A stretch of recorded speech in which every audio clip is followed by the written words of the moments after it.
और दूसरा प्रश्न किया कि भगवान के अवतार लेने का प्रयोजन क्या है, भगवान के अवतार का कारण क्या है। भगवान बार बार धरा पर आते हैं, कोई मूल कारण विशेष।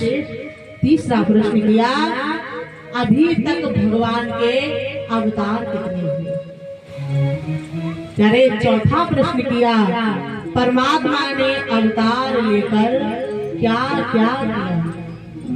पांचवा प्रश्न, हे गुरुदेव, जितनी कथा अभी तक आपने सुनाई वो सारी सूक्ष्म और संक्षिप्त में सुनाई। मैं आपसे प्रार्थना करता हूँ, निवेदन करता हूँ कि अब जो भी कथा रह गई है आपने विस्तार से सुनाई। छठा प्रश्न, भगवान कृष्ण के परम धाम गमन के बाद धर्म किसकी शरण में गया।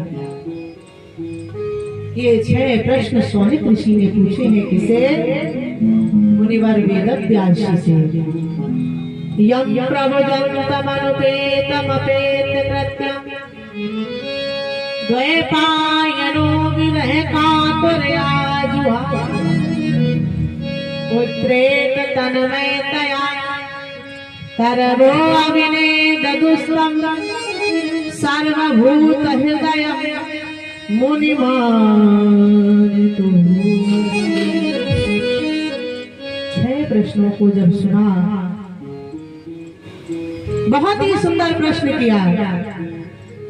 प्रश्न के उत्तर देने से पहले मैं प्रणाम करना चाहता हूँ।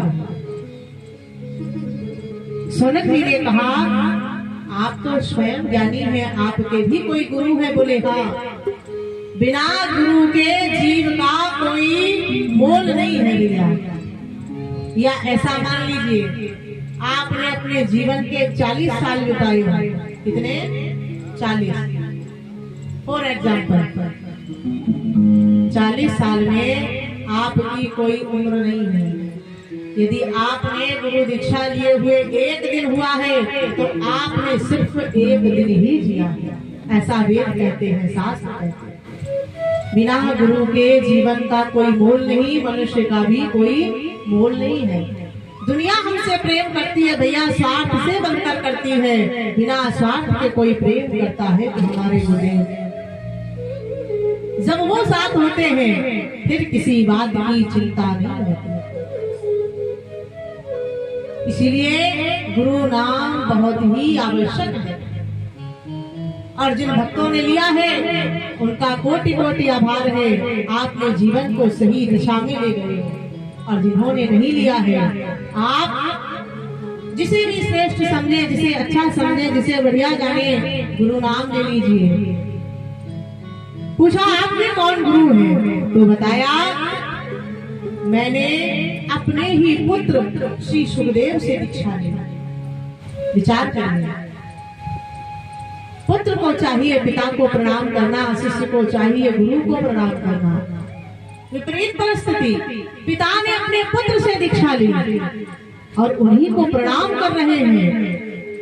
कहा, यम प्रभुजन्तमनुपेतमपेत कृत्यम् द्वैपायनो विरह कातुरया जुहा